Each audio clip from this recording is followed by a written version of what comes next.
মমতা ব্যানার্জি নিজে চাইছে দাঙ্গা হোক বাংলায়, তাহলে মমতা ব্যানার্জি বিজেপি উভয়ের সুবিধা।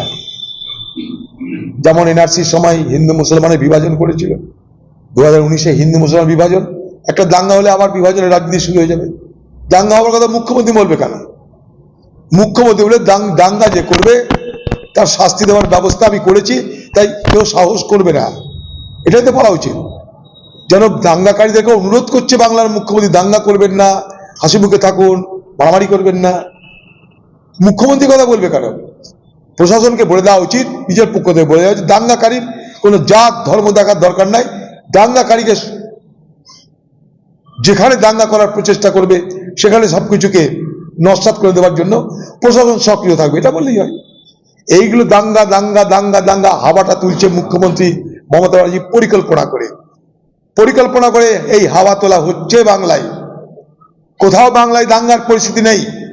এই দাঙ্গার কথা বললে বিজেপি সব থেকে হাত শক্ত হবে, বিজেপি দাঙ্গার কথা বলবে, সব থেকে হাত শক্ত হবে বিজেপির আর দিদি মোদির এই চক্রান্তে বাংলার হিন্দু মুসলমান কেউ আপনারা প্ররোচিত হবেন না, পা দেবেন না, এটুকু আমি আপনাদের কাছে নিশ্চয়ই আবেদন করব।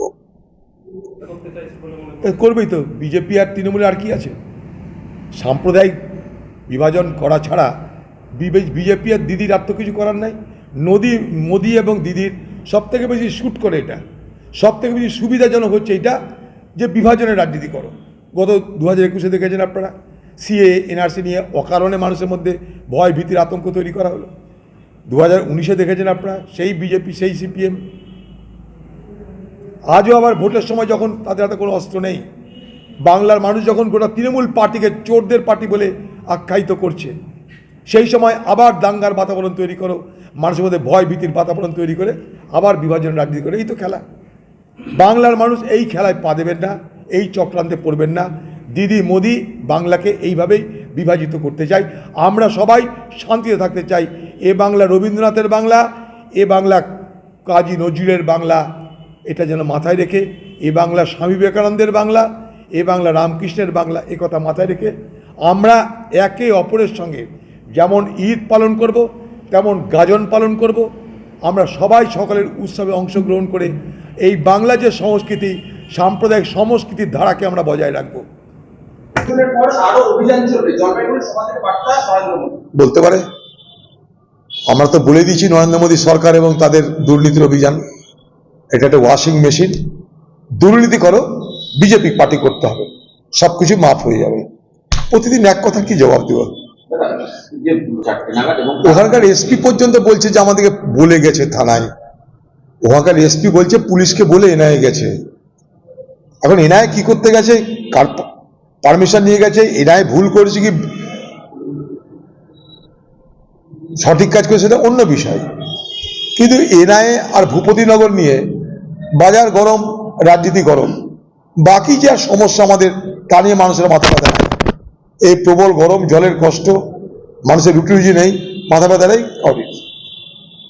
কে পুলিশকে বলে গেল, কে গেল না, কে কি হলো, কি আইন নিয়ম তার বেলা জেলে আমরা আবদ্ধ।